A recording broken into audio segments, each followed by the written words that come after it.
If you translate this, I'll give you my pay." Without knowing who it was, the billionaire CEO made fun of the impoverished cleaning woman. She was, in fact.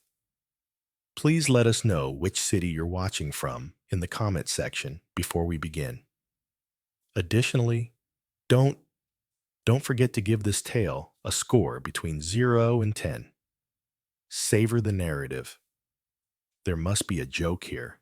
With a crumpled envelope in his hand, Logan Griffin grumbled as he stormed into the Griffin Imports conference room. Hand. The CEOs in attendance silently exchanged glances. Does anyone in this room recognize this?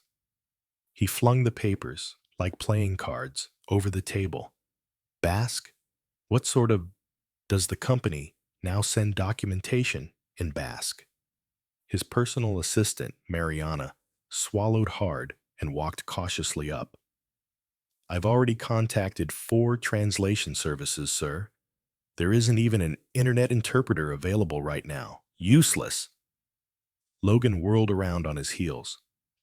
A business of our magnitude, and nobody can interpret a single sheet of paper. He picked up the papers once more, turned back to the room, and spoke in a derisive manner, declared, "Okay, everybody, I'll pay my whole month's wage to anybody. Take this now, $150,000. Who wants to take it?" The room sounded anxious, giggling. None of them even knew what Basque sounded like, as was clear. Mariana made an effort to grin, thinking that would soon come to an end. Subtly, a voice emerged from the rear of the room, steady and surprising. "I am able to translate it." Silence descended like thunder. The woman by the water cooler with a bucket of disinfectant and a wet mop caught everyone's attention. "Monroe, Rosie, the woman who cleans." Her hair was twisted back into an improvised bun. Her light blue clothing had a few wrinkles, and her face a little perspiring from moving up and down the structure. She gazed at Logan directly with the composure of someone who knew exactly what she was doing. Unable to conceal his amazement, Logan scowled. "What?" I told her. "I can translate it," strongly repeated. "These papers are in Basque. I understand them." More chuckles. There was a murmur. "Oh, hurry up," another muttered. The housekeepers went crazy. However, Rosie refused to give up. Calmly, she approached the table and gestured at the documents. Still laughing incredulously, Logan crossed his arms and said, "May I take a look?" "You want me to think that a housekeeper speaks Basque? I'm expecting the papers from you. That's everything." With respect, Rosie extended her hand in response. He paused for a second. The entire situation seemed too absurd to be true, but he felt uneasy about something in Rosie's calm eyes. With a derisive, he gave her the papers with a gesture. For a few seconds, Rosie read, her eyes skimming the lines effortlessly. Then she looked up. Calmly, she stated, "This is a notice of inheritance. A lady by the name of Lourdes Garmendia died. She left you a property and a significant cash in bill a month ago. She was your great-aunt on your mother's side. You're the only surviving heir, according to the document, Bao." Logan blinked. There was utter silence in the room. "This is a joke." He made an effort to laugh. "You're inventing it." Rosie didn't lose her cool. "That's what it states." There's yet another thing. Today is the deadline for confirming acceptance of the inheritance. 5 p.m. The assets will then be dispersed in accordance with local law. Mariana looked at the clock. The time was 3:03 p.m. Logan remained quiet for a short while, then hastily took his phone out of his pocket and made a call. "Please provide me with the Spanish consulate's number." While everyone waited, Mariana had already started typing on her laptop. After connecting, Logan described what he had received. Read out the date, the sender's name, and the document's origin. Calmly, Rosie stood by the table. Yes, he said. Stated. In Basque. Official document. Hold on. Correct. Indeed. Additionally, the contents. Is that right? The person on the other end of the telephone gave the response. Logan withdrew the phone from his ear, looking as though he had just ingested a cactus. The executives looked at each other and agreed. What now? Mariana murmured. Logan's countenance changed as he turned to face Rosie. More urgency, less ridicule. We now have less than an hour to get the response ready. Send it by priority mail after signing it. Rosie gave a nod. I am able to. I'll need a computer to do the remaining translations and the final document. And quiet. Logan gave a nod. Take her, Mariana, to my workspace. Give her anything she requires. Logan also gave her another call before she departed. You'll get paid, Logan added, taking his checkbook out. Rosie looked him square in the eyes. Name your price. Only the sum that you yourself proposed, he scowled. What did I offer? Your monthly salary? Flatly, she said. 150K. Logan stopped. Everyone in the room was observing. Nobody could conceal their astonishment. Do you recall that? I recall every detail. People believe I'm not paying attention when I'm sweeping the floor. He had said it as a challenge, believing that nobody would genuinely carry out. The mutter was a joke. However, I saved your inheritance because I took it seriously, Rosie said. Go ahead and challenge it if you want to. However, I'm not requesting any additional money. Logan gazed at her. For the initial anything in his eyes that seemed to be respect, or perhaps just injured pride. After inhaling deeply, he signed the check and gave it to her. Everybody, yes, I will pay. With a simple, thank you, Rosie accepted the check, folded it, and tucked it into her pocket. Walked away, leaving the rich CEO and the entire floor of staff dumbfounded. The Logan Griffin was consumed by thoughts of what had transpired the following morning. One of the janitors had saved several $1,000,000, inheritance in a few minutes. Furthermore, she had charged precisely what, without hesitation, he had made the pledge. He descended to Griffin Imports' basement at 9 o'clock a.m., where the cleaning materials were kept in storage. Wearing the same light blue outfit as the day, Rosie was arranging chemicals on shelves. Previously. Rosie! He yelled, rapping on the door of the storage room. She pivoted, gazing around without showing any signs of surprise. Mr. Griffin, do you need something? I want to make you an offer. As Logan entered the tiny space, he was struck by how well organized everything was. What if you worked as an independent interpreter for the business? We frequently work with clients from throughout the world. Rosie halted her actions, doing, and gave him a look.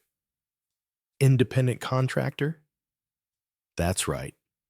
You continue working at your present employment, but we phone you anytime we need translations. You in. Each assignment would earn you money. With her arms folded, she pondered. And what would the condition be? Logan scowled. Tell me, please. No, she firmly said. Humiliation and no pats on the back. If I agree, ma'am, I like it to be regarded as a professional, rather than as a novelty or corporate mascot. Logan gave a nod. Deal. Next, I agree. Rosie was in the meeting room on the 10th floor 3 days later, seated next to two official translators for the company. The arrangement involves a French import corporation as the client, intricate contracts. James, the senior translator, started off by discussing premium goods when regarding certificates. The French client had a special query. James, he wants to know about ISO standards. Translated. Rosie gently cleared her throat. In fact, she said courteously, he explicitly inquired about environmental compliance, traceability, and provenance. ISO was not mentioned by him. James glared at her. I've been speaking French for 15 years. Rosie, I have too. Gently responded, saying, a conformity on mental. The French, a client with some English comprehension, nodded.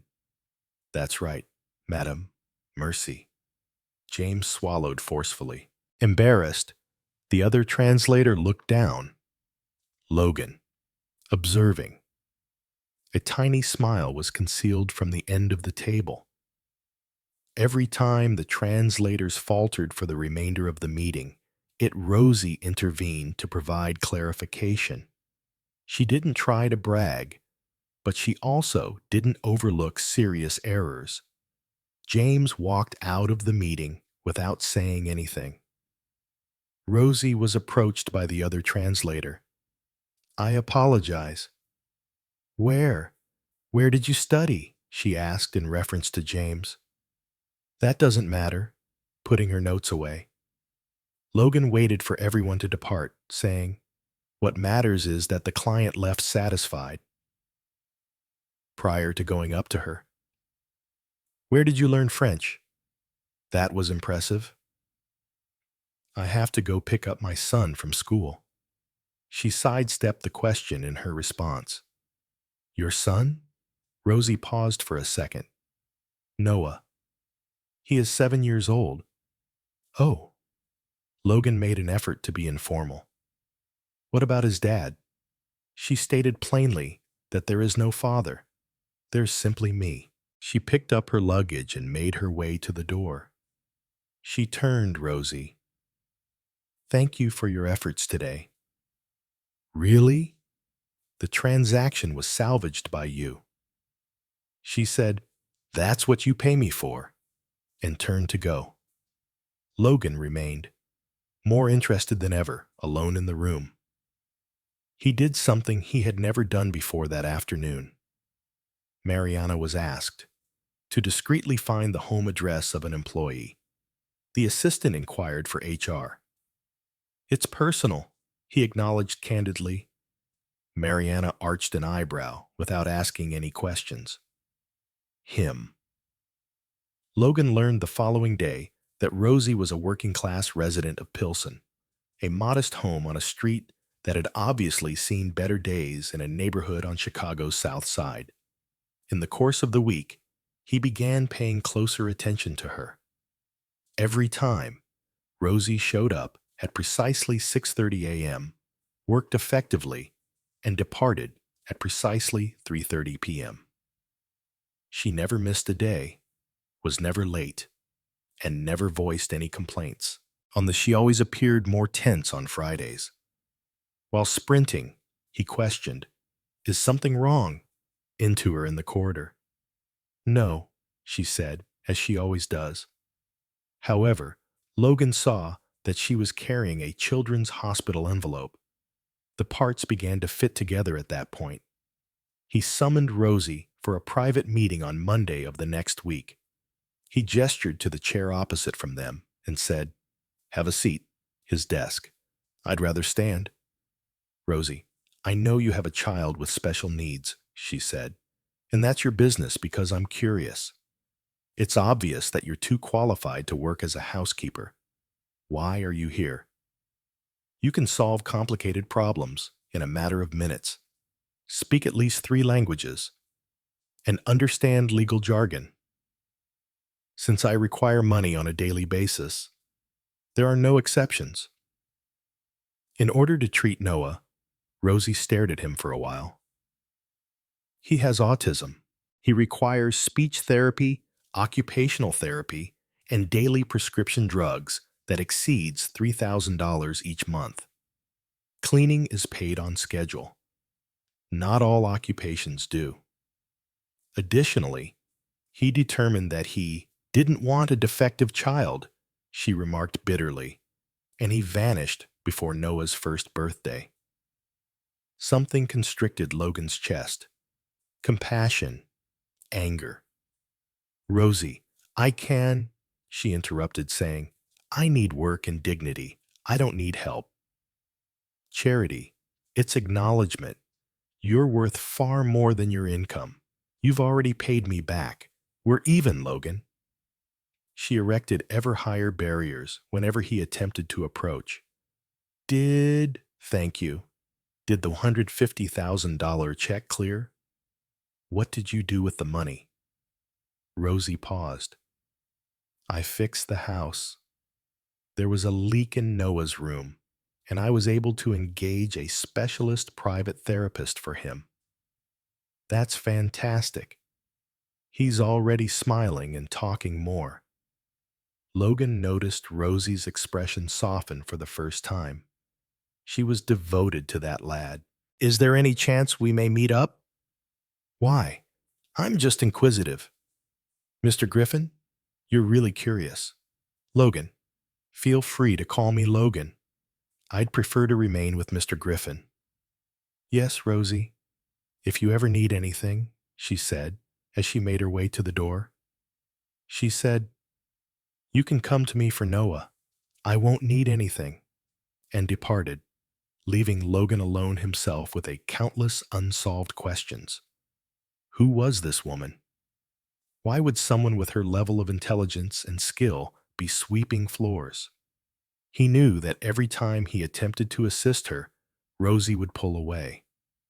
Logan Griffin wasn't one to give up, and he was determined to unravel the riddle of Monroe. Easy. He spent 2 weeks attempting to find out more about Rosie Monroe, but she was like a well-protected stronghold.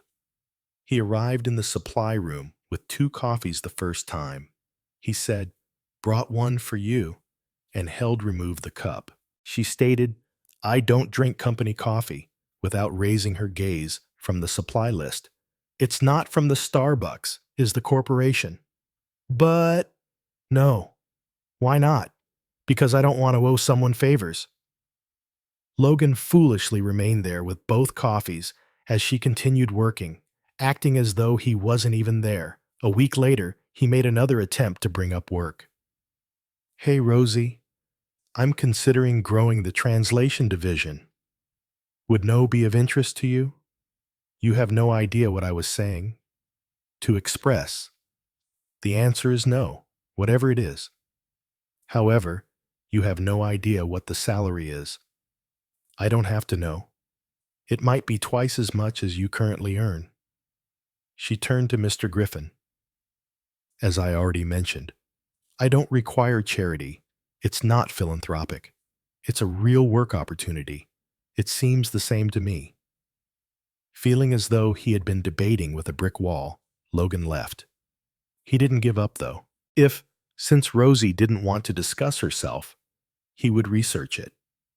Logan asked Mariana to run it deeper the following Tuesday. Look it up. Do all the research you can about Rosie Monroe. Prior employment, education, and pastes everything. Isn't that a bit intrusive, sir? It's a question of professional interest. He was dishonest. On Thursday, Mariana returned with an unexpectedly heavy folder. She put the papers on his desk and remarked, I found a few interesting things. Rosie Monroe earned a linguistics degree from magna cum laude Northwestern University. Logan's eyebrows went up. Northwestern is among the best national schools. She holds a master's degree in interpretation and translation. And have a look at this. Mariana gestured to a different page. For 3 years, she was employed in the American consulate in Barcelona. Consulate. Logan took the page. As a diplomatic interpreter and official translation, Class A. This implies that she participated in international negotiations and had access to private materials. Logan remained silent, taking in the data. And that's when things start to get weird. 2 years have passed since resume. No job that is registered. Then, 5 years ago, she shows up at Griffin Imports as a cleaning lady. 2 years without a job. That's right. It coincides with her child's birth. Logan shut down the folder. Consider it. A diplomatic interpreter washing floors. There was a serious problem with this story. The following day, he made the decision to try something new. He noticed Rosie in the corridor and beckoned her. She said, "I need a favor." Paused, cautious. What sort of favor? Next week, I have a video call with Spanish clients. They will be conversing in Catalan. Can you communicate in Catalan? Yes, I do. Are you willing to serve as an interpreter? Why not make an official call? Interpreters? I want someone capable because of what transpired with the French. Rosie looked at him for a while. How much does it pay? The meeting will cost $500. $1,000. Deal. Logan was impressed throughout the video call. Rosie did more than just translate flawlessly, but also understood cultural quirks and provided background information that the other interpreters consistently failed to provide. As soon as after the encounter, he made an effort to enjoy it as much as possible. You're quite good at this. You learned Catalan from where? Within Barcelona for business. What sort of work?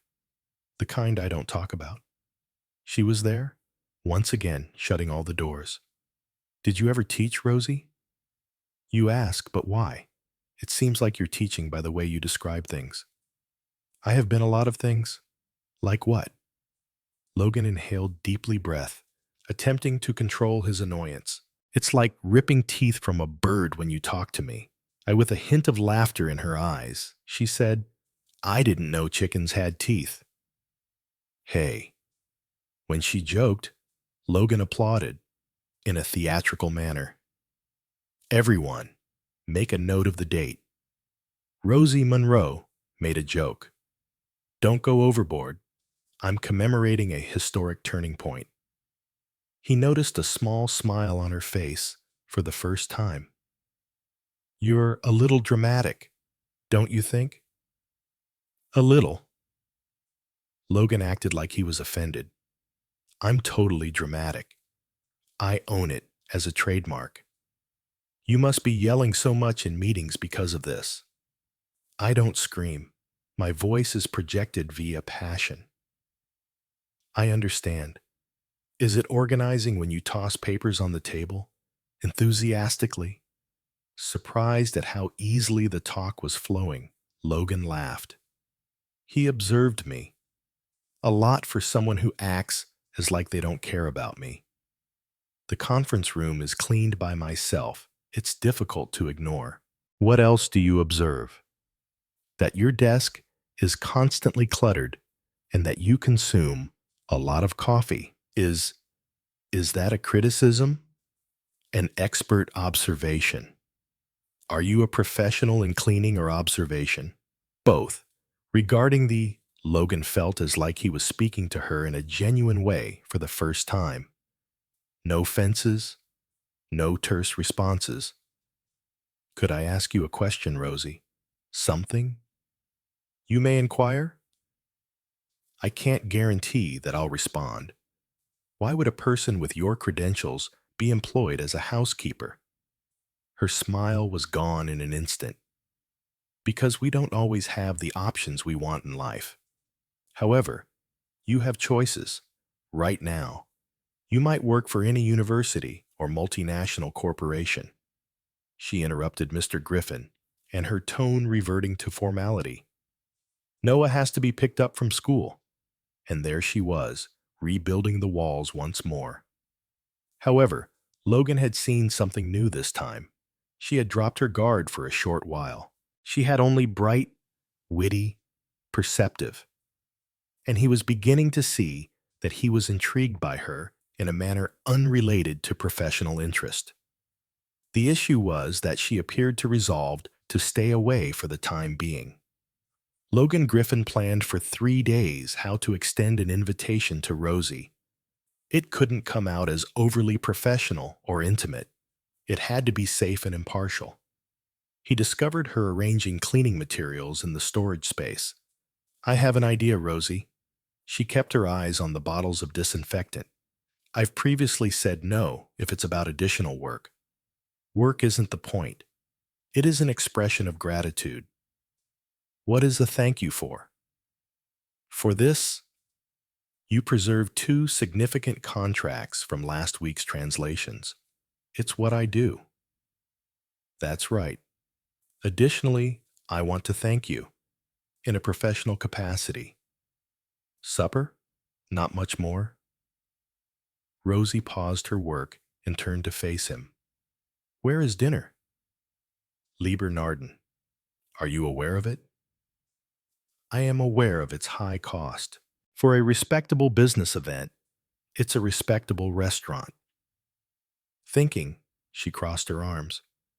"And what precisely is this professional event about?"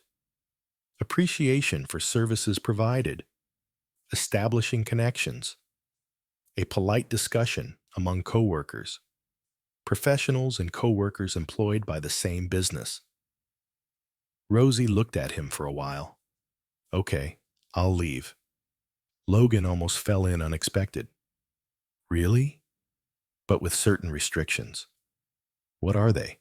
I'll dress simply so I don't have to impress anyone. And I'm going to leave if I ever feel uneasy. Deal? It's also not a date. Not, of course. A professional. That's what. Thank you. That's right. Fantastic. At what time? 8 o'clock. Could I come get you? Just let's get together there. At precisely 8 on Saturday, Logan was at Leonard's dressed in his finest suit. With tasteful lighting and evenly spaced tables, the restaurant was sophisticated, type of place where politicians formed plans and business people closed deals. After 15 minutes, Rosie showed up. Logan nearly failed to identify her. She was dressed in dark trousers, flat shoes, and a basic black top. No ostentatious or excessive makeup jewelry, but there was something unique about her. She moved with greater confidence and had a straighter posture. "I apologize for late," she remarked, approaching. "Took me a while to find parking." "No issue." "Look," he said hesitantly. "Extremely pleasant. Thank you." When the maitre noticed Rosie, his professional smile momentarily wavered as he walked up. "Excellent evening. Make a reservation below." "Griffith," Logan answered. "Yes, Mr. Griffin, I see. Please, just this way." They followed him to a table in the middle of the eatery. Logan saw a few interested looks from other diners. Rosie appeared happily unconcerned. "The menu," the server uttered. Rosie murmured, "Thank you." But the waiter ignored her as he placed them on the table, grinning only at Logan, wholeheartedly. "Are you thirsty enough to begin?" "Red wine," answered Logan. "What do you prefer?" The server just noted the wine, so he asked Rosie, "Water's great for me." "And for the lady?" "I said water." Reluctantly, Logan wrote down what Rosie quietly repeated. "Oh yes, water." Scowled, but remained silent. The conversation over supper went more smoothly than he had anticipated. With Rosie discussing novels, she was intelligent, knowledgeable, and had well-considered views on everything, including languages and travel. "You've read was the original Borges?" "Naturally, it's quite different in Spanish," Logan inquired. "The translation is never accurate. The beat. And Garcia Marquez, better in Spanish too, though some English translations are decent." Logan was The atmosphere changed as it became clear that Rosie was a sophisticated woman who was not only multilingual but also literary. Oops, sorry, the person at the next table said after inadvertently bumping Rosie's chair while standing to use the restroom. What an intriguing blouse, I said with a phony smile. Very easy. Thank you, Rosie said, courteously. You're not a model, are you? Or a performer? Oh, no. The female, I see. She walked away, but Logan heard her whisper to her companion. She gave Logan a knowing glance. Her attire and the way she gazed at him made it too clear that she was an escort, and Logan's blood began to boil. He stood up and walked to the woman's table, saying, "Excuse me." "Yes," she smiled, believing he was flirtation. "What are your thoughts on my visitor?" "I don't know what you mean," she said, her smile fading. "Are you implying that she works as a prostitute?" "I didn't say that. You were not required to. Your voice made it very apparent." The woman began to flush. "Look, I'm Logan Griffin, CEO of Griffin Imports. The woman there is among the most competent experts I've ever encountered. She has 2 college degrees, speaks 6 languages, and this month saved my company $500,000. Alone, I didn't. You ought to be more concerned about other people's attire. Regarding your personal etiquette." Logan went back to the table, and Rosie gazed at him blankly. "You didn't have," she replied. "Yes, I did. I'm used to that kind of thing." "Well, I'm not, and I'm not going to overlook it." Rosie took a time to examine him. "Why not?" "Since you don't deserve to be treated that way, since it's wrong," and because he stopped when he realized he was going to say something that would make a big difference because you are important. Then there was silence between them. Rosie averted her gaze. "I believe we ought to leave." Naturally, Logan covered the bill swiftly, and the two of them departed. Rosie tightened her blouse around her as the night grew chilly. "Thank you." "No need to thank me." "Yes, I do," she answered, "and for standing up for me for dinner. It's been a while since, under the yellow light of a street lamp, they stood on the sidewalk, and Rosie appeared different. Has anyone done that for me? Rosie, you're more real and vulnerable there." Logan didn't think, didn't plan. He simply moved in to kiss her, and she remained motionless for a moment before pulling away and giving him a forceful slap. "What the hell do you think you're doing?" The sound reverberated down the deserted street. She shouted, "I apologize. You and I claim that it was merely a thank you and that you were acting professionally. It was an instinct. I didn't." "An instinct?" Rosie allowed. "It's not like that, of course. The rich CEO kissing the lowly cleaning lady is a beautiful soap opera. It's just like that, Rosie." She was on her way out. "Thank you for demonstrating that all males are the same. Hold on, Rosie." Logan was standing by himself on the sidewalk, his face burning and his heart pounding, while she was already getting into her car. Racing, he had utterly destroyed everything. Rosie Monroe reached Griffin Imports promptly at 6:30 a.m., as usual, but something had transformed, nodded courteously to the security guy, picked up her cleaning tools, and began working without not glancing at Logan Griffin in particular. At 9:15, when Logan went, he went to the basement in search of her, but all he discovered was a note posted to the door and an empty storage room. After cleaning, he hurried up the stairs to the 12th floor, bypassing the elevator, and asked Rosie had not been spotted by any of the 3 employees. and Logan discovered her cleaning the windows on the 20th story. She continued working as if he hadn't arrived, even though she could see him approaching in the glass's reflection. There. May I speak with you, Rosie? She continued cleaning after dipping the cloth in soapy water. Rosie, please, about last night. There's nothing to talk about, she remarked, refusing to look back. I behaved foolishly. AP said, I agree, and I want to apologize. Can we now proceed? Logan. Can we return to the previous state of affairs? She was being kind, professional, and utterly chilly. The wall was back up. Mr. Griffin. Mr. Griffin, not Logan. Rosie, if you don't mind, I have work to do. Logan was left muttering to himself as she scooped up the bucket and left. Meanwhile, on the 35th floor, the boardroom was the setting for a meeting between Sandra Walsh, the head of We've Got a Problem, James stated, adjusting his glasses as HR sat around the mahogany table. That cleaning woman is getting, Rosie Monroe said. Too much attention. Sandra replied, That's right. She's showing up in.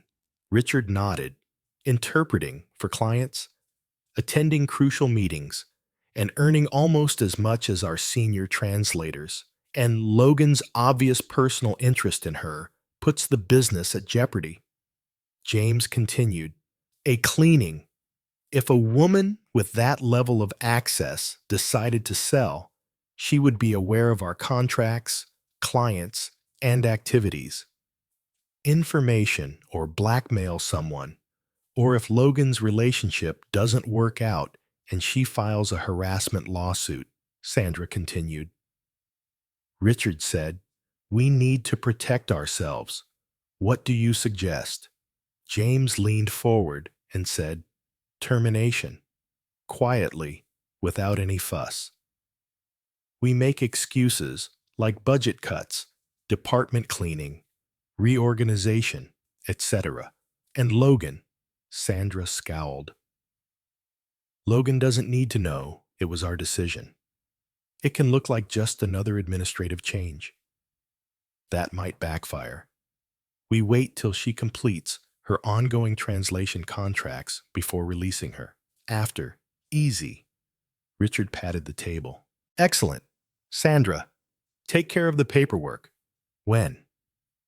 Friday afternoon at the end of the week. Quiet, tidy, and drama-free. That provides her the weekend to process the information and allows Logan time to calm down. Although the executives intended to fire her, Rosie was cleaning the same meeting room on the 15th floor, where she had spent weeks translating for French clients. She deliberately tried not to think about the terrible dinner, Logan's kiss, or the jumble of feelings she was experiencing. The worst part was that she had enjoyed the kiss, which she was trying to deny. Second, she had temporarily forgotten her identity, her origins, and the distance between them. It was risky for her to allow herself to dream, but Rosie had long since discovered that dreams were a luxury she couldn't afford. She had obligations. Noah relied on her, and her financial security depended on Logan Griffin was a distraction she couldn't allow herself to have. So she kept both feet on the ground and her thoughts clear. Sandra Walsh went to the basement on Thursday, carrying a folder, and discovered Rosie sorting cleaning materials. I need a word, Rosie. Miss Walsh, of course. Is there a— No, there isn't a problem with my job. Your work is outstanding. It has to do with restructuring. Rosie halted her work. Restructuring? The business is undergoing significant financial changes. We certainly need to make some cuts, but nothing major. I see. Regretfully, that includes the cleaning division. The service is being outsourced. Rosie remained silent for a while. When Friday is the translation contracts and your last day are also being reviewed. Slowly, Rosie nodded. She wasn't a fool. She understood exactly what was going on. I get it. I appreciate you allowing me to know ahead of time. Of course. And this isn't related to your performance, Rosie. You're a great employee. Naturally, it doesn't. Rosie grinned slightly, bitterly. Logan discovered it, by chance on Friday morning, when he entered the room where Mariana was processing termination papers. "What's this?" she said in her office. He asked, seeing Ross's name on the form. "Oh, restructuring of the cleaning department after termination." "What restructuring?" "I was not consulted on this." "It was the board's decision, sir." Logan's fury began to boil. "Which board?" "Miss Walsh, Mr. Hayes, and Mr. Morrison." Logan hurried over to the conference room, where he discovered the three of them discussing financial statistics. "Will someone—" The three exchanged glances.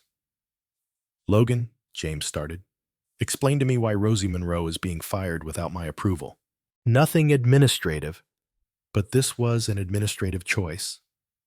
"Since when do you make decisions regarding certain—" Richard explained. "It's about efficiency. It's cheaper to outsource cleaning without consulting me." "A lie. You believe she has too much power over me, so you want her gone?" Sandra shuffled uneasily in her chair. "Logan, you must acknowledge that things are not normal." "How is it abnormal?" "A housekeeper receiving the same compensation for translations as our qualified experts because she is superior to our authorized professionals. Additionally, James mentioned your personal bond with her." "Personal connection?"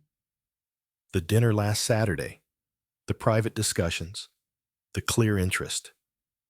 Logan scowled at the three of them with disdain. "You're dismissing a capable worker due to rumors.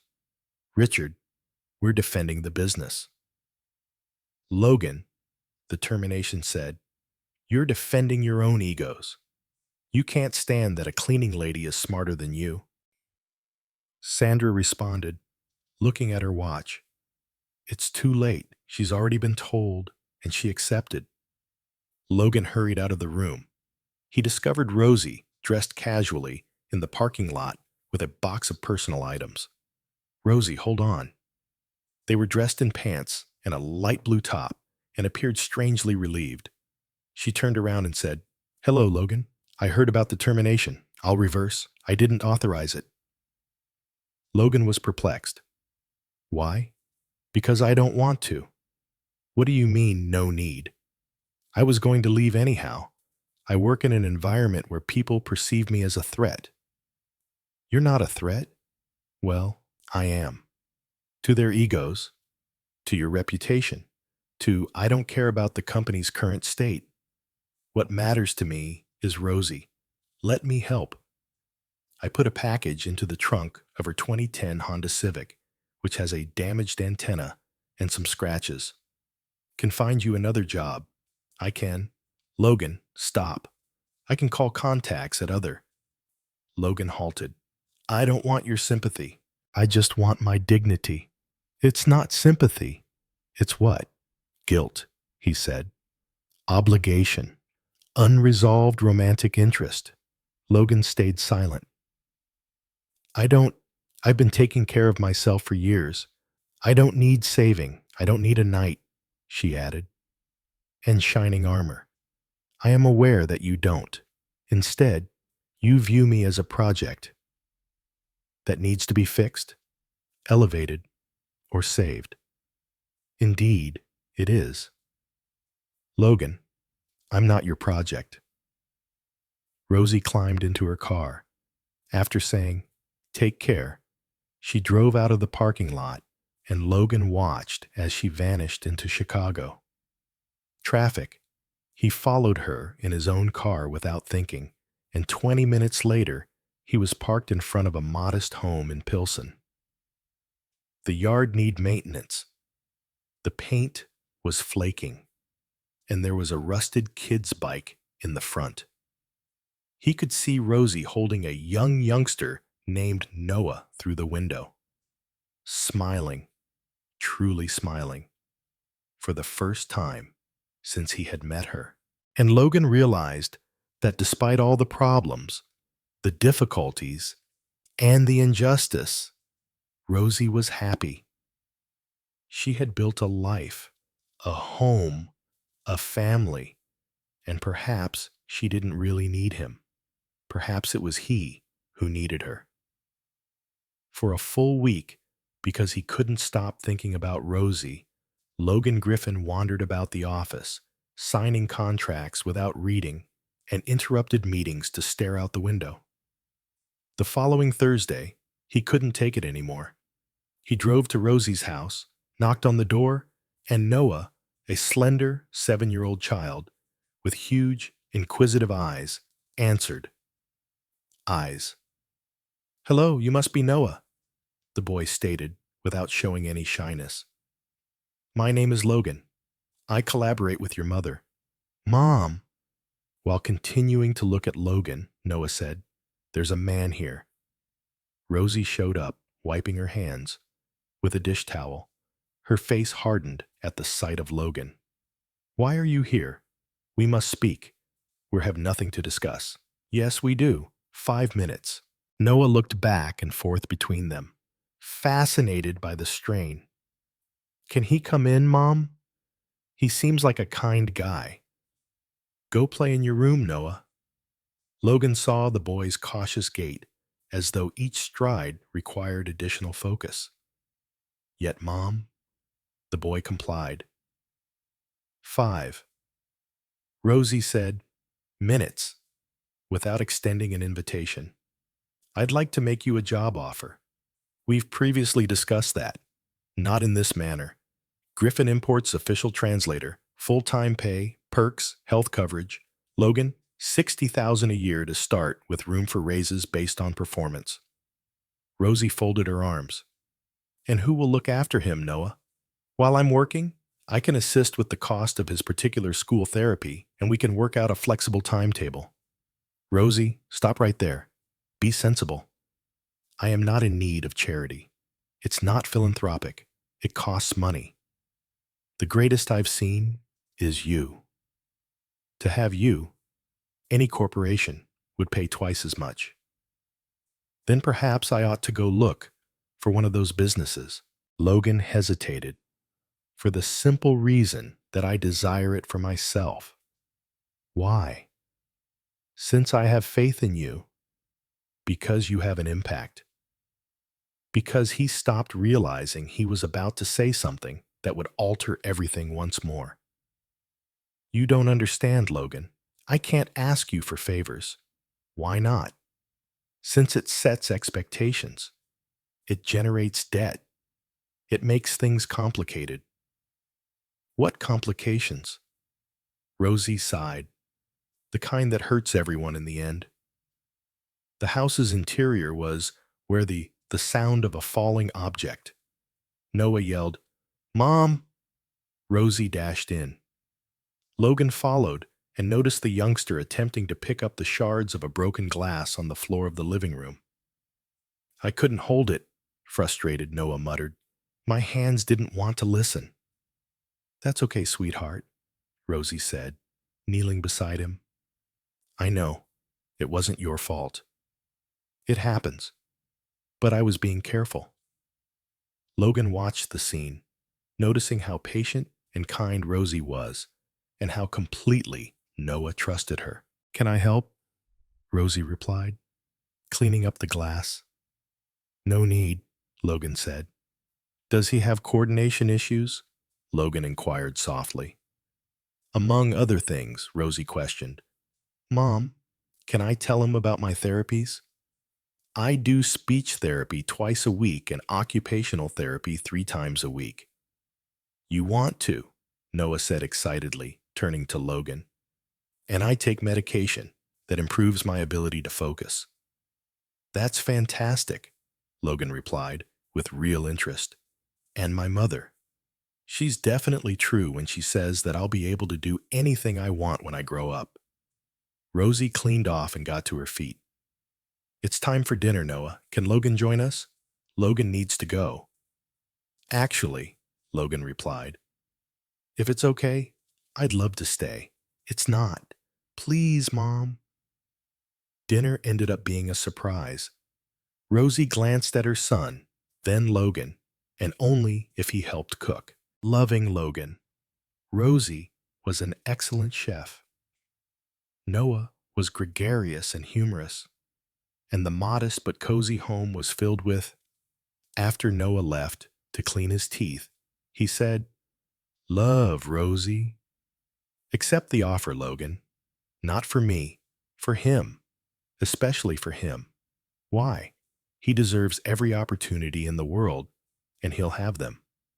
But I can also assist in making that happen. What if you grow weary of assisting? What if you are distracted by someone else? What if the business has difficulties? What will happen to Noah?" Logan was at a loss for words. You might not want to, but I would never do that. But people change, Logan, and the only people I can rely on to look after Noah are him and me. The next 1 week, Logan attempted a different strategy and discovered Rosie in the Pilsen grocery store parking lot. It wasn't a coincidence, he said. Perhaps you followed me. Logan, this is getting weird. Take the job, and I'll stop following you. Rosie laughed despite herself. Are you blackmailing me? If it succeeds, sure. If I refuse, I'll continue to appear in random locations until you accept. That's romantic persistence and harassment. Romantic? Logan understood what he had just said. Professional perseverance, I mean. Rosie looked at him for a long time. 60,000 annually to begin with. Flexible hours? Of course. You cease to show up in my personal life. I promise I'll try. All right, I'll take it. Logan nearly sprang with anticipation. Really? However, there's a catch. If any employees mention partiality, or I'm leaving right away, if there's anything like that, and nobody will say anything. Will, and you are aware of it. She was correct.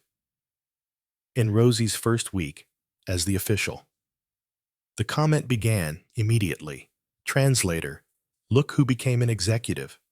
James Morrison whispered to Richard Hayes in the elevator. The cleaning lady turned Cinderella. A junior translator chuckled. I'm sure she's not just a translator.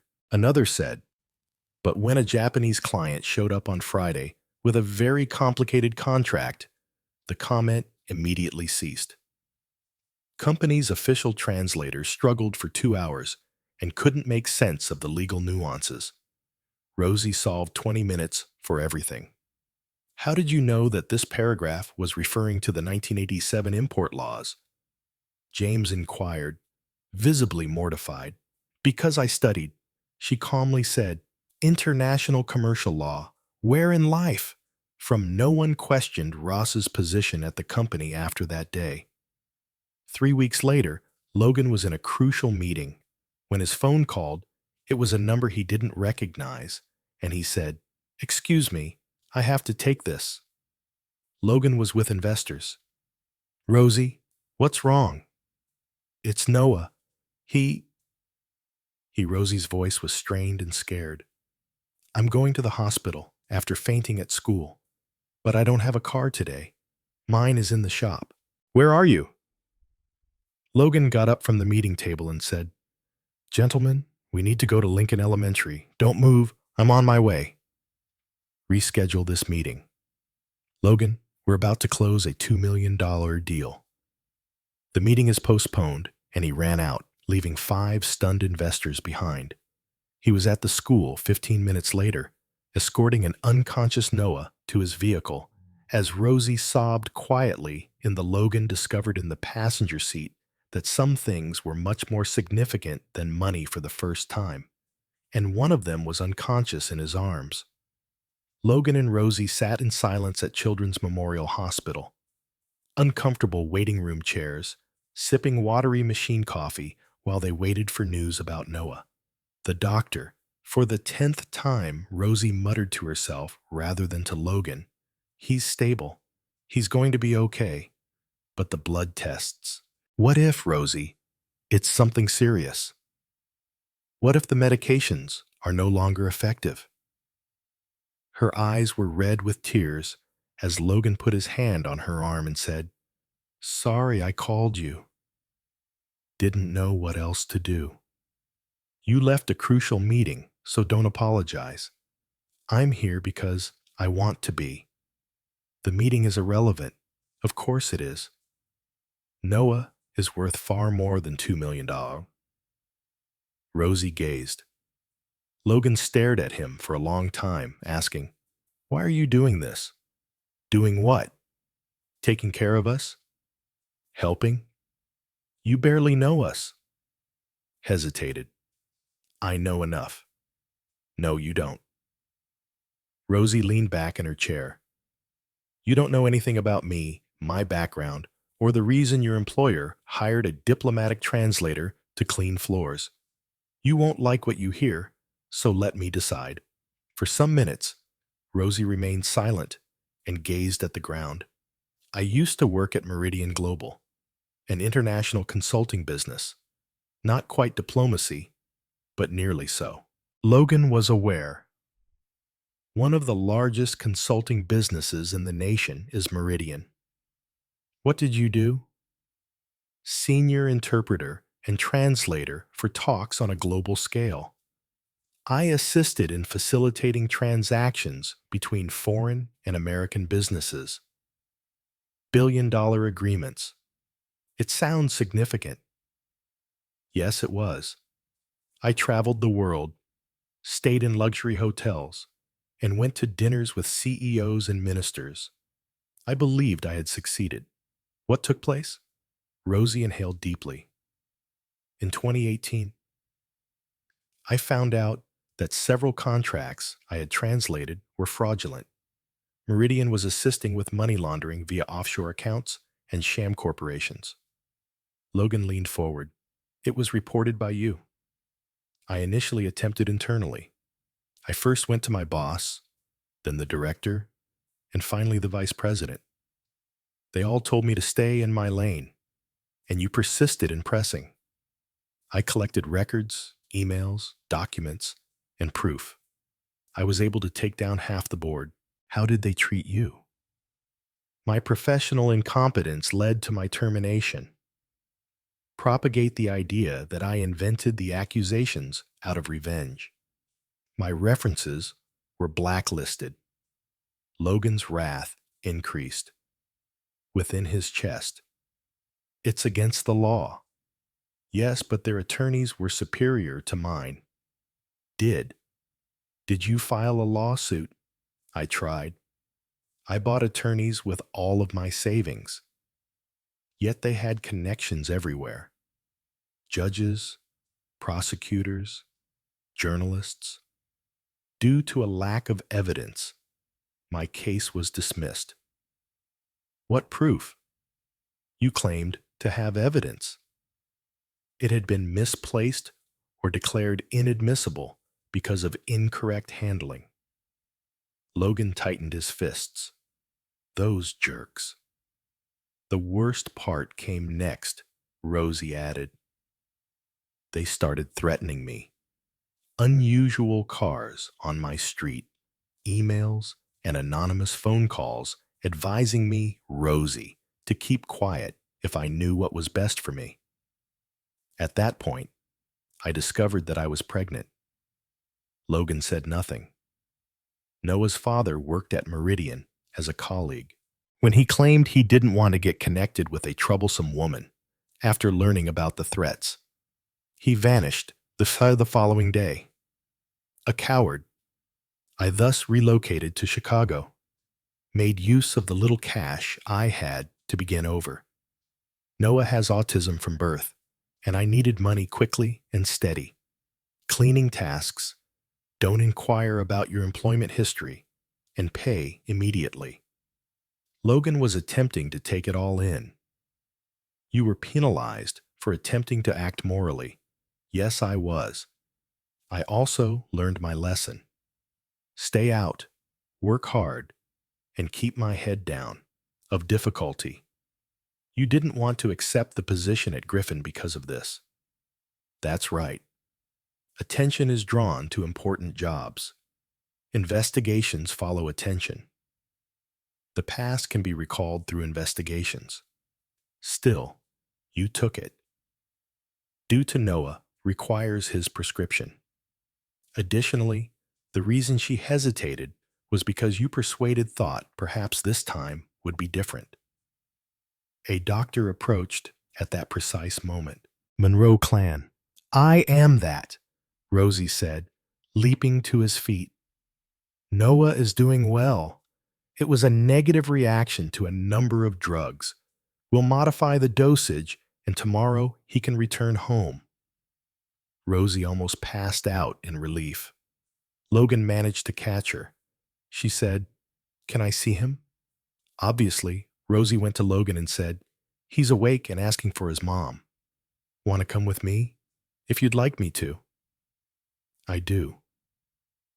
"Mom, Logan," he yelled as they entered the room where Noah was sitting upright in bed, playing with a tablet. "Look, while I wait, I'm supposed to play with this tablet that the doctors handed me." "How are you feeling, champ?" Logan said, "Good."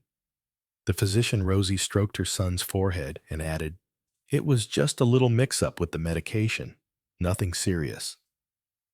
You gave me quite a Logan watched his mother and son embrace, experiencing something he had never experienced before. Love. Not only for Rosie, but also for Noah, who wanted to be a part of their family. Logan took Rosie and Noah to their home the following morning. When they got to Noah's house, Rosie was using her phone to check her emails when her face turned pale. "What is it?" Rosie showed him her phone and said, "Someone leaked information about my past." The headline of the screen said, "Meridian Global's dishonest translator now collaborates with CEO Logan Griffin," she whispered. "How did they find out where I work?" Logan hurried. I quickly perused the paper, which included personal information regarding the Meridian case, Rosie's charges, and her termination. "This was leaked by someone at Griffin," he remarked angrily. "Logan, I'll have to quit the company." "No, you won't. Take a look at the scandal.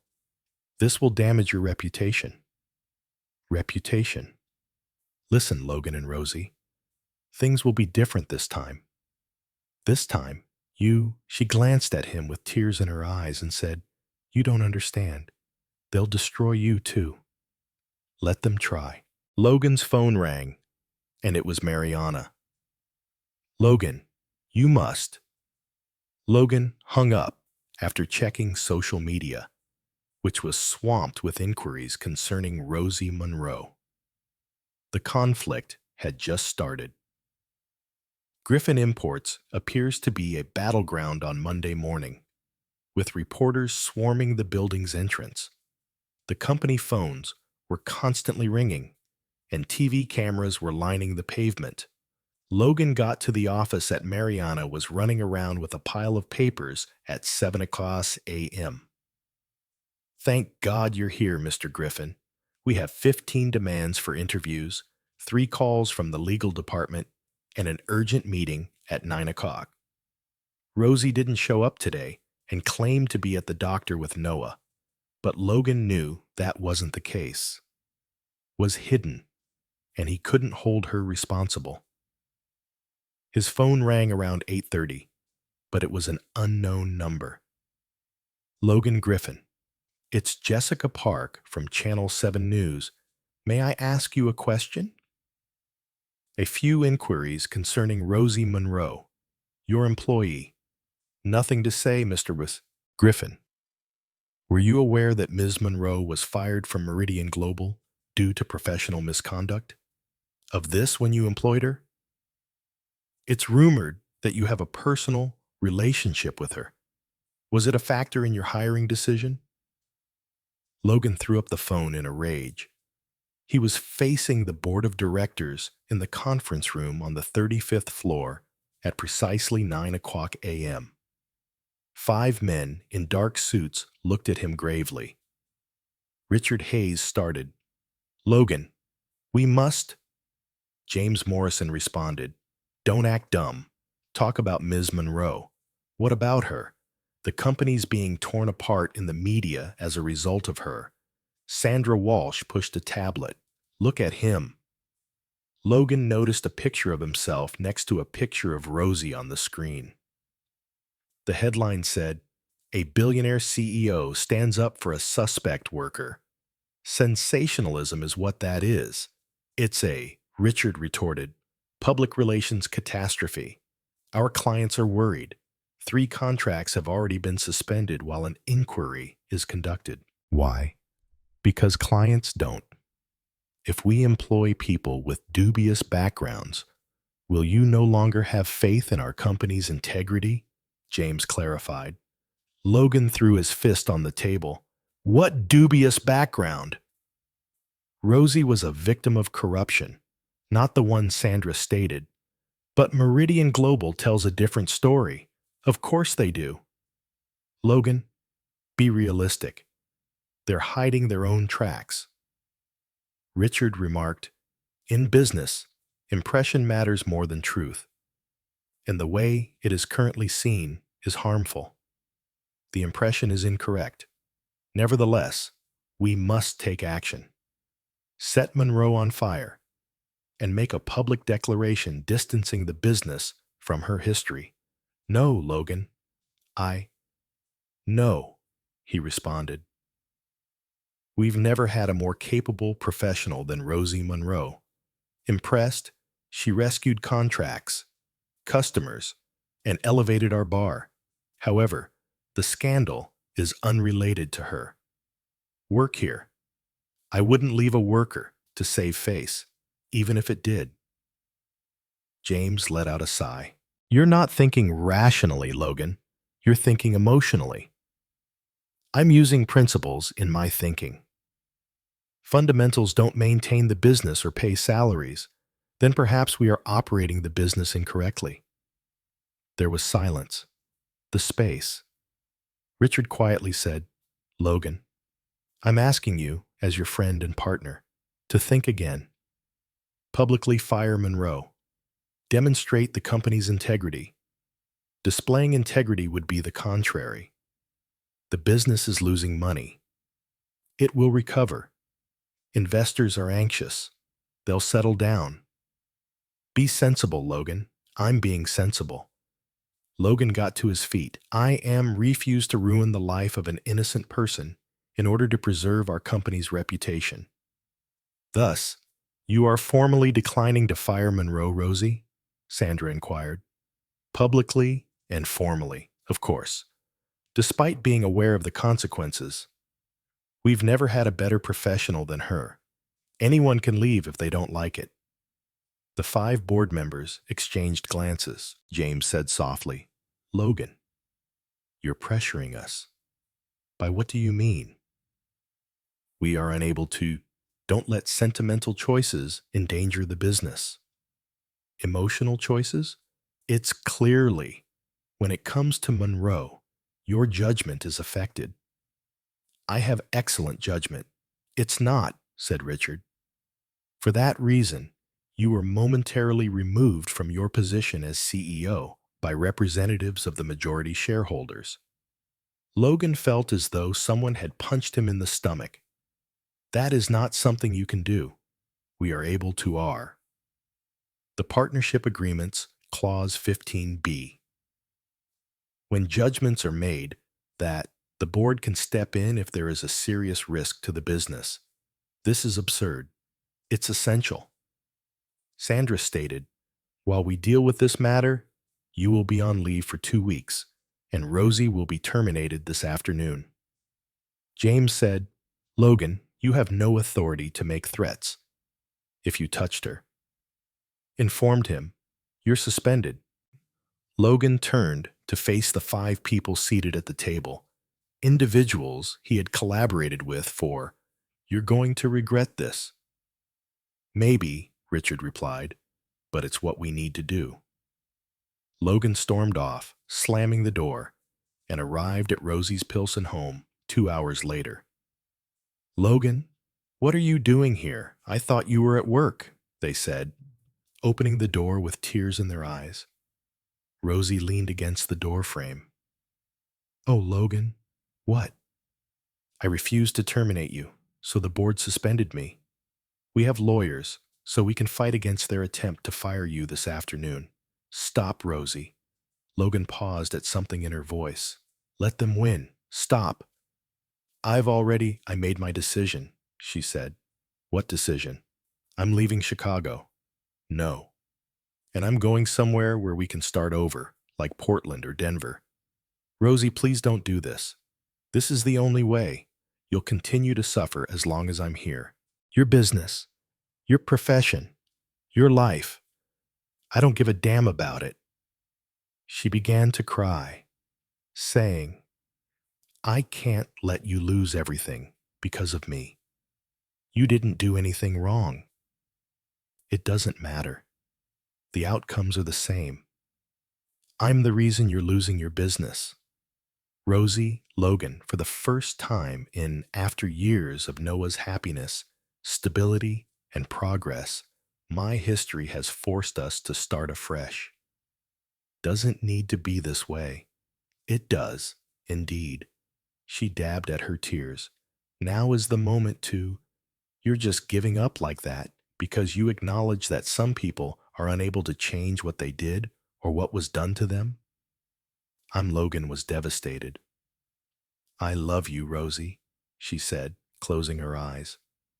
"I protect the people I love, including you." She closed the door in his face and said, "I know, and that's why I'm leaving." 3 days after Rosie declared she was, a black van arrived outside her Pilsen home as she was leaving, and 2 federal officers got out and knocked on the Miss Monroe. The taller agent replied, displaying his ID.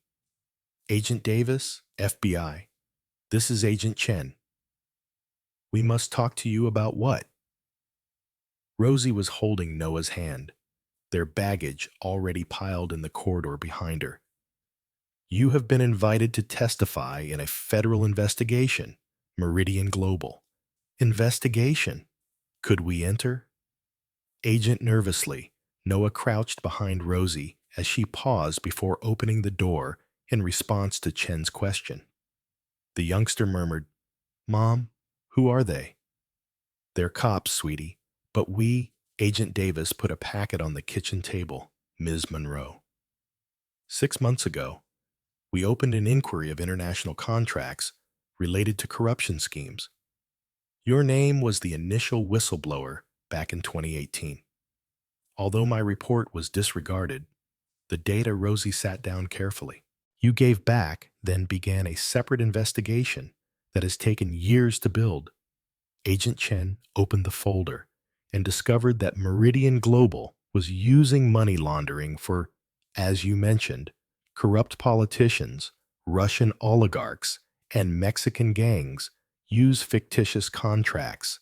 Yes, they destroyed my life and dismissed me in order to silence me. But now, we need your testimony tomorrow, and we have sufficient proof to proceed." Rosie felt a cold go through her. The hearing would be televised live from Northern District Federal Court, Illinois.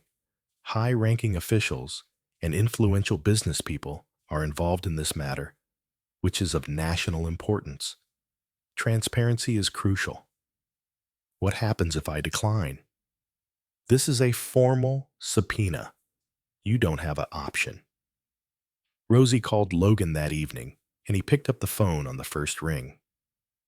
"Rosie, I've been searching for you for the past 3 days. Logan, pay attention. Tomorrow, I'm testifying in federal court regarding Meridian. What? They want my testimony over the revived probe. Logan, the corruption plot will go live nationwide. That's fantastic. They're finally going to show you were correct, especially in Chicago. So what? Your business will be in the public eye once more, and your suspension might become a permanent firing. Where are you? This might either clear your name or ruin what's left of my life. You now? The FBI set up security in a hotel close to the courthouse. I'm welcome to arrive. No. Having you here would simply make things more difficult. Rosie, I must leave. Noah must sleep. The following morning, Rosie sat in a witness room at Chicago's Dirksen Federal Building, dressed simply in Agent Chen's dark suit. Are you nervous?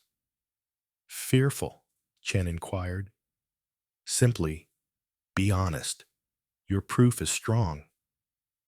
What proof? Chen grinned and said, You said everything was destroyed. Not, we found this in your old apartment in Washington, she said, setting a package on the table. The landowner. After you moved out, you kept it. The box was opened by Rosie. Flash drives, printed materials, and CDs with recordings, all the information she had learned about Meridian. How? You concealed copies in the attic. During renovations, the landlord discovered them and retained them, assuming you would return.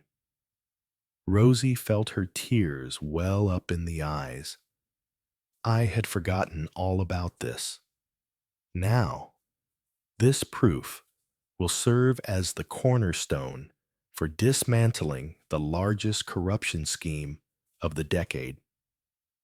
Rosie was summoned to court at 10 in the morning. Journalists, attorneys, and interested parties filled the room. Spectators. Every action she made was captured by TV cameras.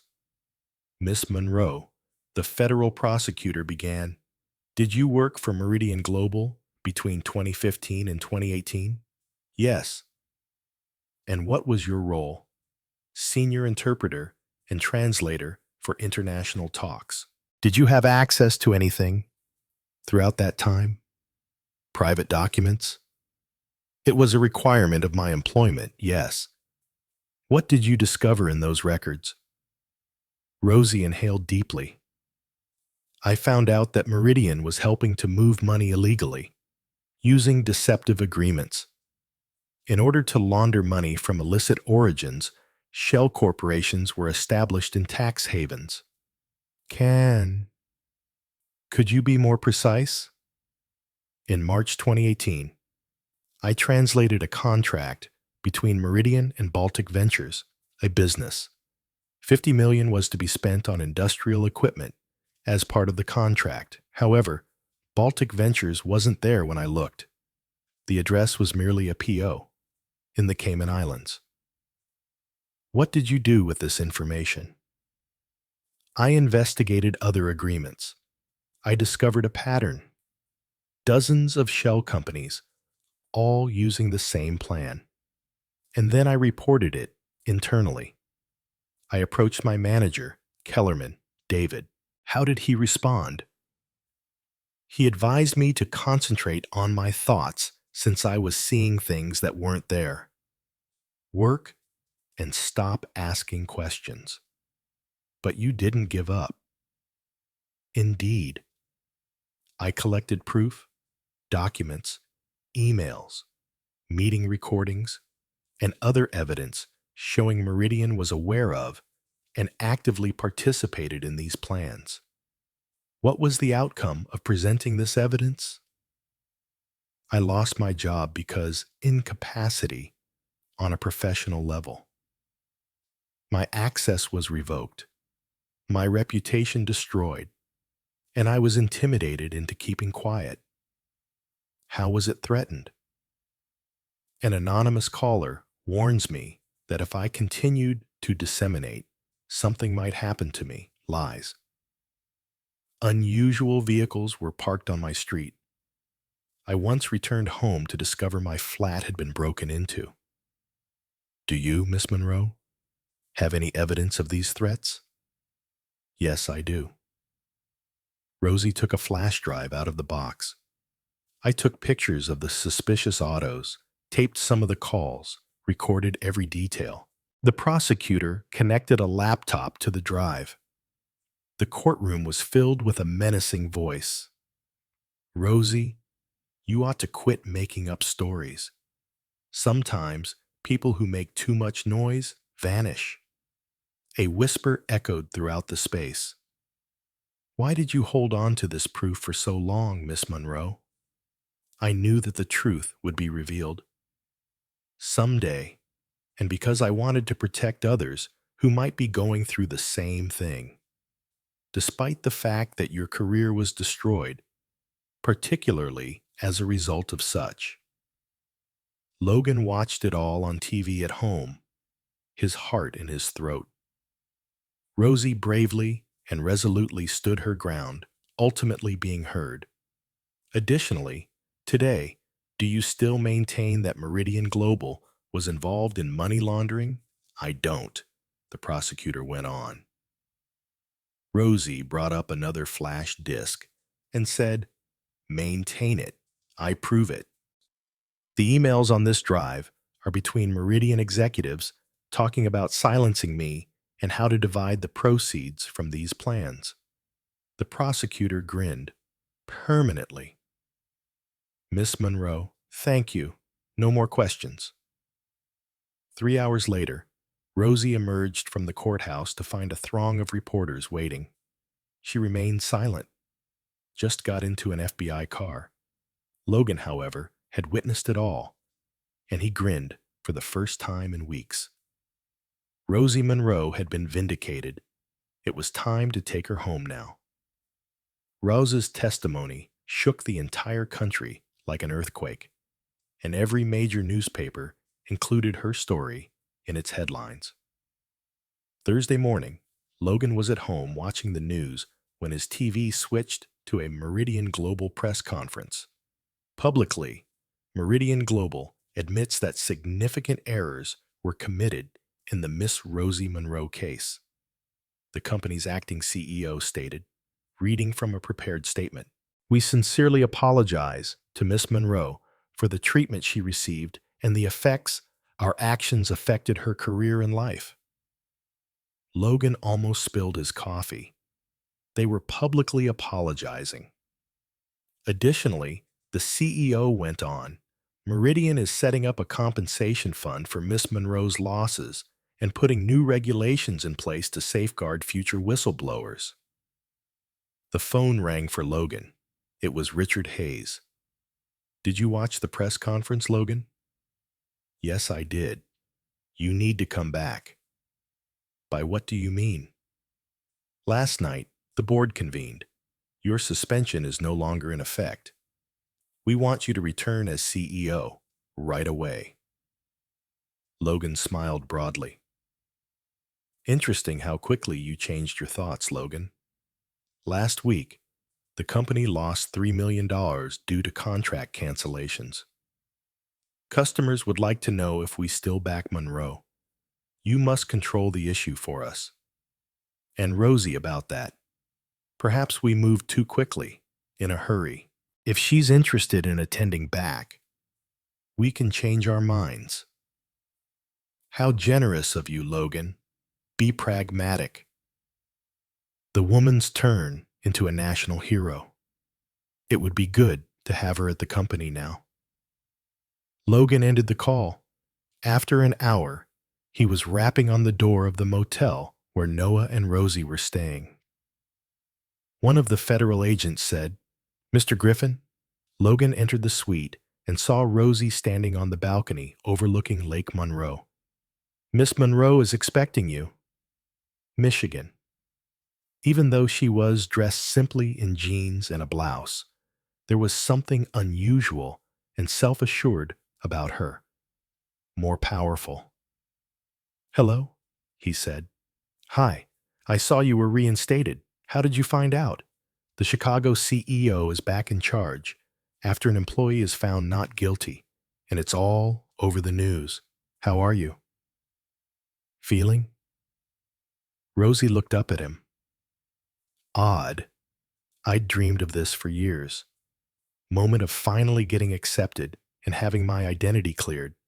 But now that it's done, I, I'm at a loss for what to do. For a long time, my existence revolved on hiding and remaining safe. But now, I don't need to. Anymore. That's freeing and terrifying. Logan stepped closer. Rosie, I have a... Just listen to me, Logan. I would like to extend an offer to you to become the Director of International Relations at Griffin Imports Director. $200,000 year, full benefits. Rosie blinked. Top-notch health insurance for you and Noah, flexible work schedules, and complete autonomy to create your own team. Why can't I, Logan? Not because others would accuse you of showing partiality by giving me a promotion due to whatever is going on between us. I'm kidding, Logan, but you're the most qualified, so what if I am? Person for the position. You have worldwide experience, speak 6 languages, and have demonstrated your... Rosie researched him. And Noah, we have integrity under tremendous strain. Any business would be fortunate to have you. He can remain at the building's childcare, which has teachers qualified to work with children with special needs. Needed, or you can work from home whenever you want. You've thought of everything. I have. Furthermore, my offer is unrelated to my feelings for you or your sentiments for me. I love.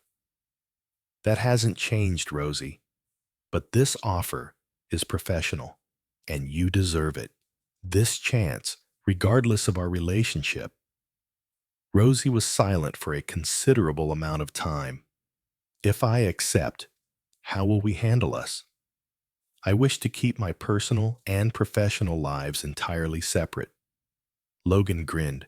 Separate. Agreed. No kissing at work, not even on the cheek. Not on the cheek in particular. And outside of work? Outside of work? We'll see how it goes. Okay, you agree?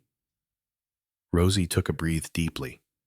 I agree, but I want a precise contract that outlines everything we just spoke about. Naturally, I also want to begin slowly, without expectations or pressure. And if it doesn't work out, I'll leave if it becomes too complicated. No drama. I get it. Rosie held Logan formally, shook her hand and said, Then we have a deal, Mr. Griffin. Director Monroe, we have an agreement.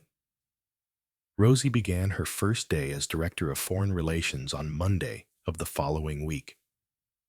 Relationships.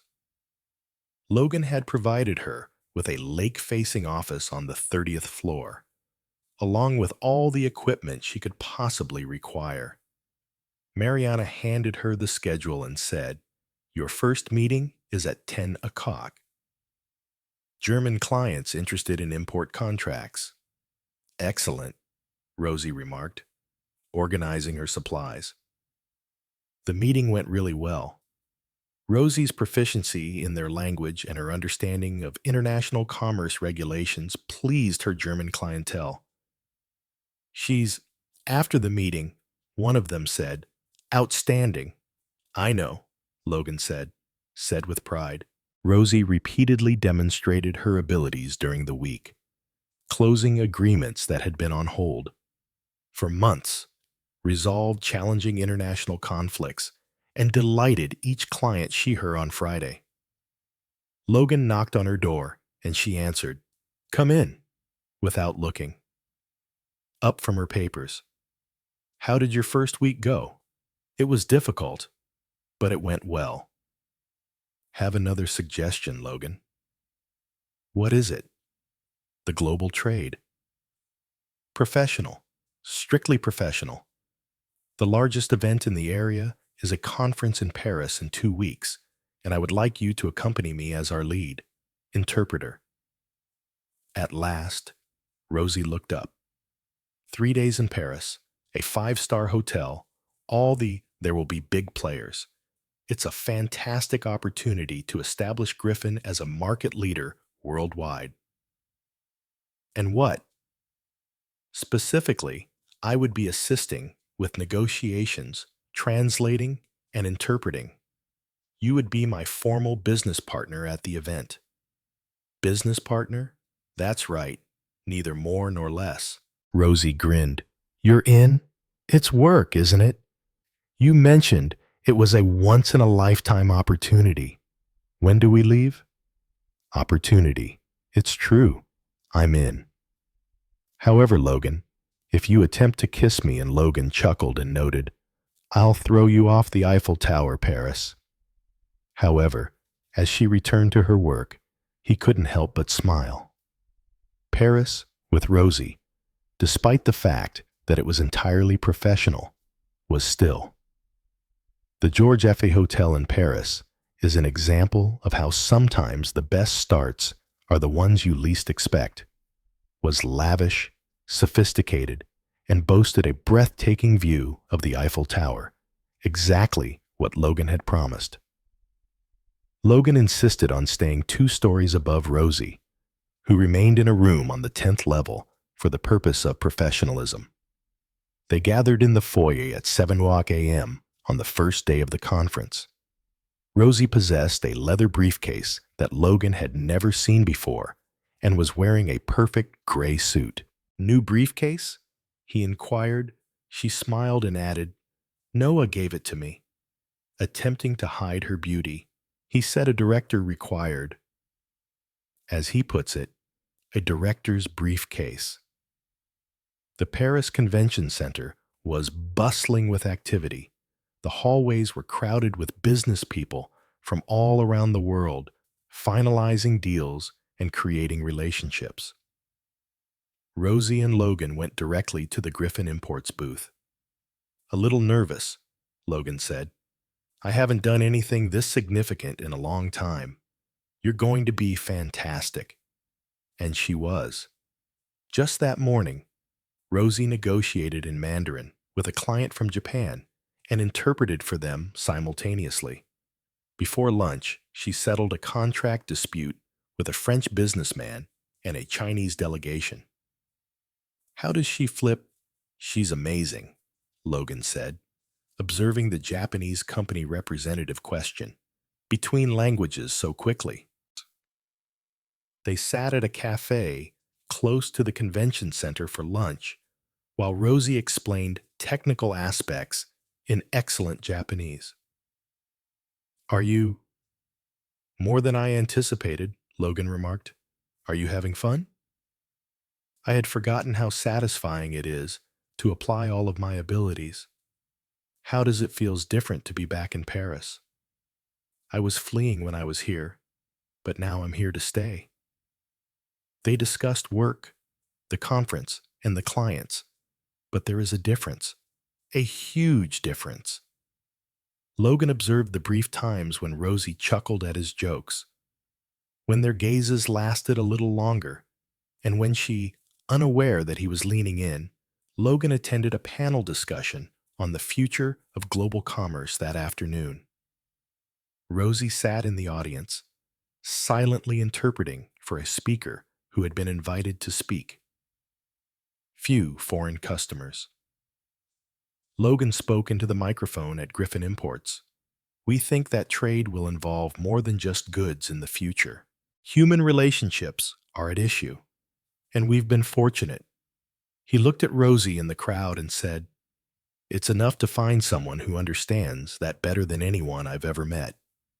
As demonstrated by the Director of International Relations, competence and integrity can coexist. In certain cases, the person you least anticipate to be qualified is Rosie, who reddened but remained professional. Things were more laid back on the second day. Logan and Rosie strolled the streets of Paris, got coffee, at a quaint bistro close to the cathedral, then went to an ancient bookstore she'd been dying to see. I have a question for you. As he observed Rosie leafing through a French book, Logan remarked, "Of course. Have you ever wondered?" Rosie looked up. "About forgiving? Forgiving who? Me, for that disastrous kiss." From the book.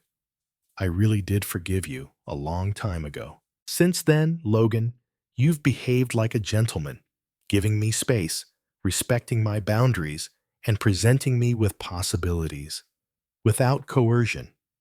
I forgive you, of course. Have you been able to forgive Noah's father?" Rosie closed. "The book is more difficult because of what he did to Noah, not because of what he did to me.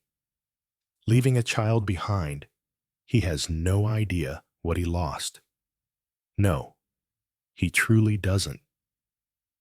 That evening, there was a Rosie wore a navy blue dress and Logan dressed a tuxedo for the conference's closing banquet at the hotel. Both looks were elegant but subtle. "You look," Logan said, pausing to find the correct phrase, "different. Beautiful. Thank you. But keep in mind that tonight we are co-workers. Co-workers who dancing. Professional dancers at work." Logan extended his hand as the orchestra played gentle jazz. They danced as though they had performed it 100 times. Logan was a director. "I have this dance, Director Monroe?" "You may, Mr. Griffin." Strong lead, and Rosie easily followed. As other couples observed, they made remarks about how well they looked together. "Do you recall our initial encounter?" As they turned, Logan inquired, "I recall you shouting about Basque documents, and you came to my rescue out of the blue. I was cleaning the room out of the blue. You understand?" "I do. I made my biggest mistake, one of many, when you doubted my ability to translate." "Hey, I'm kidding. You've come a long way." "What do you mean by come a long way? You stopped." Logan feigned offense. "You stopped smashing papers on the table. You stopped treating staff members like minions. And you stopped shouting in meetings. When did I know I was doing that?" "When you began to view me as more than simply an assistance." They danced for a short while in silence.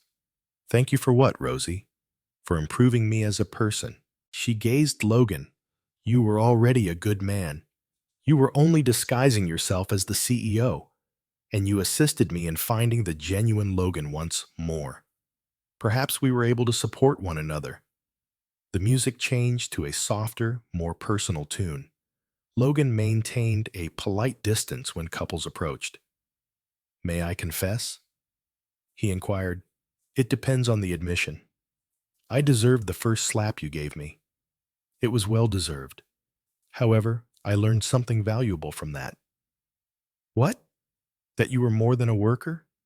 You were deserving of reverence. Someone exceptional." "Let me finish, Logan. I've been working with you for months.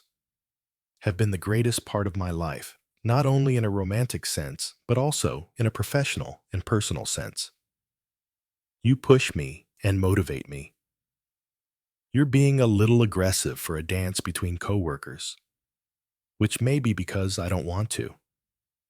They stayed on the dance floor, staring at each other, even after the music stopped. "To be just your coworker anymore." "Logan, I know Ron plays at the wrong time, but I can't act like that any longer. You're just a professional." Rosie inhaled deeply. "Why do you feel that way about me?" "Love. True love. The type that transforms everything." The master of ceremonies for the gala entered the stage before she could respond. "Ladies and, to wrap out this fantastic evening, gentlemen, we would like to introduce Mr. Logan Griffin of Griffin Imports for some last words." "Go," Rosie said, giving Logan a startled look. "I didn't know I was supposed to speak." Logan muttered. Show them why Griffin Imports is the greatest. Logan approached the platform with trepidation. Over 300. There were journalists, CEOs, and ambassadors in the crowd. He discovered Rosie among the crowd. She was giving him a supportive smile. Good evening, he said. I arrived to this conference expecting to discuss business, contracts, and profits. Global expansion. The room fell silent. But throughout the last 3 days, I've learned about courage. He caught Rosie's eyes once more. I've learned something far more significant than any bargain. I met someone a few months ago who taught me that courage is doing the right thing even in the face of fear. When you're afraid, it's sticking to your values when everyone else is against you. It's beginning anew after. The audience erupted in murmurs as they lost everything. This individual showed me that honesty, not money, is the genuine measure of success, and that leadership isn't about power, but about service. Genuine love is based on reciprocal. Rosie Monroe, Logan stated as he left the platform and approached Rosie, expressing respect, appreciation, and cooperation. You've changed my life, she said, pausing in front of the microphone. I've become a better person because of you. I love you, Rosie said, standing motionless, with tears in her eyes as the room went silent. Leader, a better man. I appreciate your knowledge, your strength, and your compassion, Logan added, continuing to talk into the microphone. I adore how fiercely he knelt to shield Noah, showing how to stand up for what's right and never give up. In front of 300 people, right there at the banquet, Rosie Monroe, will you marry me? For 3 seconds, there was total quiet, and then Rosie started crying and giggling simultaneously. She said, You're totally insane. Is that a yes? It's something we need to talk about. Rosie stared at him as he knelt in front of the hundreds of people, wondering whether it was a yes. Ask me again in 10 minutes when we're not being televised to half of the world while you're staring at the journalists' cameras. As the audience exploded in delight, Logan rose up laughing, fair enough, and gave her a passionate kiss on the hand.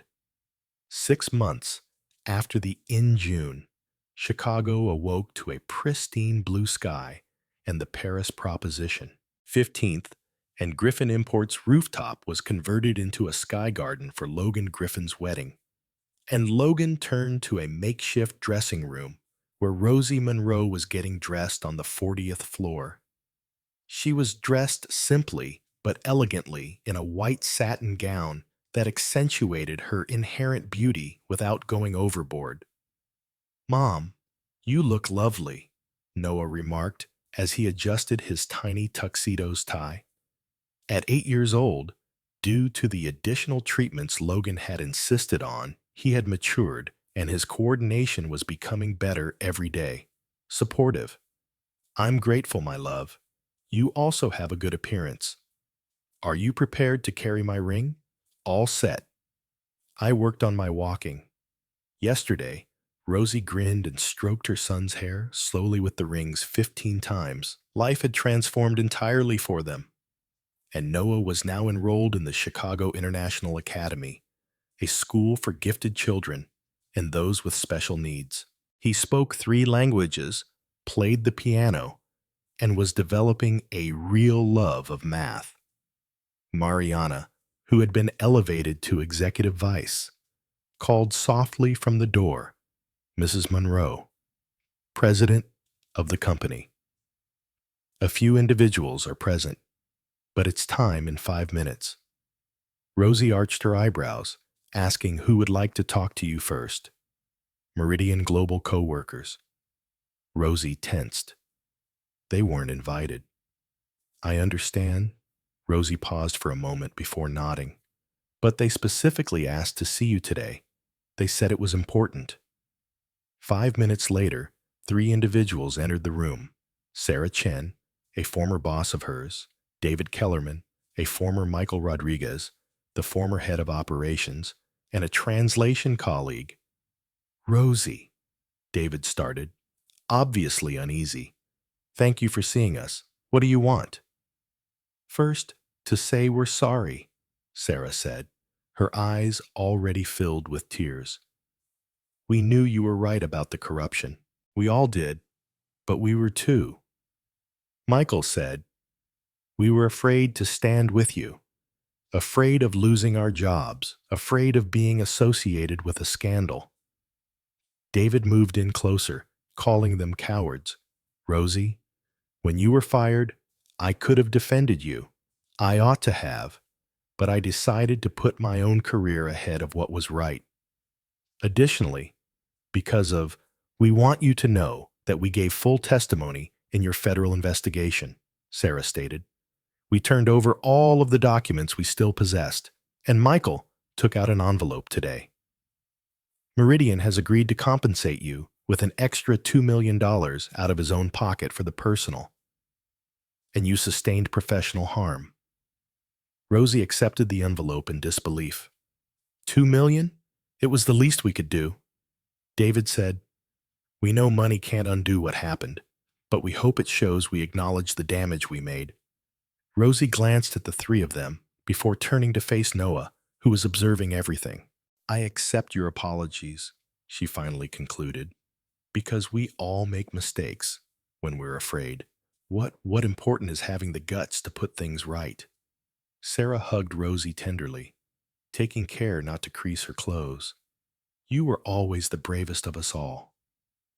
After the former colleagues left, Mariana returned. All right, it's time. Rosie gasped when the elevator doors opened after taking her and Noah to the rooftop. The top of the building had a comprehensive makeover, and the enchanting scene was created by hanging gardens with gold and white flowers. There were around 100 visitors seated in nice seats, and a small orchestra was playing classical music everywhere, arranged in a semicircle. But Rosie only had eyes for Logan. He was waiting at the altar, wearing an impeccable tuxedo and grinning broadly. Richard Hayes stood by him as best man, one of many reconciliations that had happened in recent months. Noah moved forward, bearing the rings with astronaut-like focus, while the guests grinned at his serious, resolute appearance. Then Rosie started walking, and with every step she took, she moved closer to Logan and toward a life she had never dared to pursue. Imagine. She recognized faces among the attendees. Noah's therapists, Griffin clients who had become friends, neighbors from Pilsen who had grown to be like family. Carmen Santos was in the front row, grinning proudly. As Rosie arrived at the altar, the officiant said, "Dear friends," referring to Noah's instructor, who now seemed like a grandma to him. Here to commemorate both Logan and Rosie's marriage and the transformational potential of genuine love. Logan took Rose's hands, staring into her eyes. "Rosie Monroe," he uttered. "Steady. You entered my life like a silent tempest and completely transformed everything. Demonstrated to me that true love comes from character rather than wealth or rank, is based on partnership, respect, and affection for one another." His voice faltered a little. "I swear to cherish Noah as my own. I pledge to accompany you on all of life's adventures, and I promise never to underestimate a cleaning lady once more." The guests laughed warmly. "Logan Griffin," Rosie whispered, her eyes welling with tears, "you showed me that not all strong men misuse their position of authority, that some individuals make good use of their wealth, and that it's possible to trust again." She glanced at Noah, then back at Logan. "I swear to be your business and life partner. I pledge to support you, no matter what, and to challenge you when necessary. For the rest of our lives, translate all your international meetings. Logan questioned, even the boring ones? Taunting, particularly the dull ones. They exchanged rings while Noah clapped enthusiastically. Logan hugged the bride tenderly when the officer said, "You may kiss the bride," kissed Rosie's face as if it were the first time.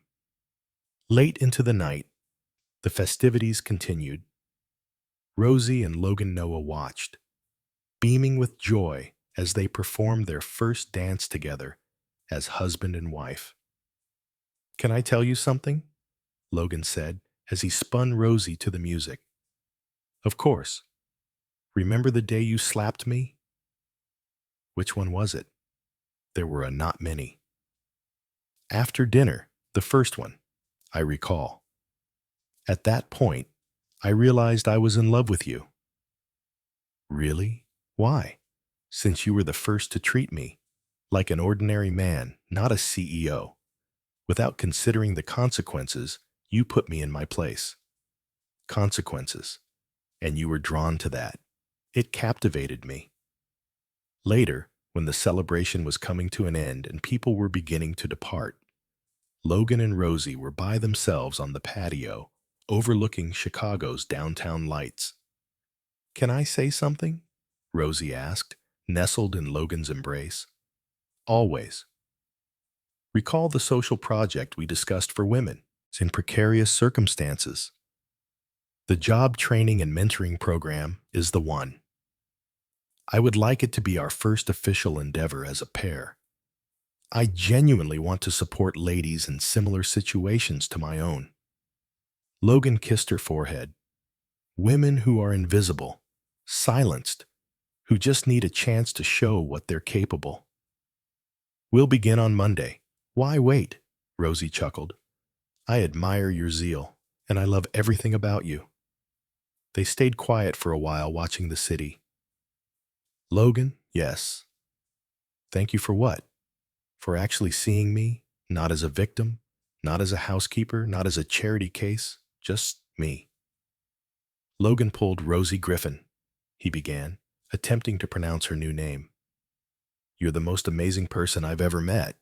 And now, you're my wife." "Signor Griffin?" she grinned. "I like how that sounds." "So do I." When Rosie eventually turned to enter, she stopped and took another glance at the Chicago skyline. "You know what's amusing?" "What?" she exclaimed. "I was cleaning this 2 years ago, constructing daily. I used to wonder what the vista must be like as I gazed up at this terrace. That one never occurred to me. One day, I would be standing here as the property's owner." "You were always the owner, Rosie. It just took me a short period to be smart enough to see it."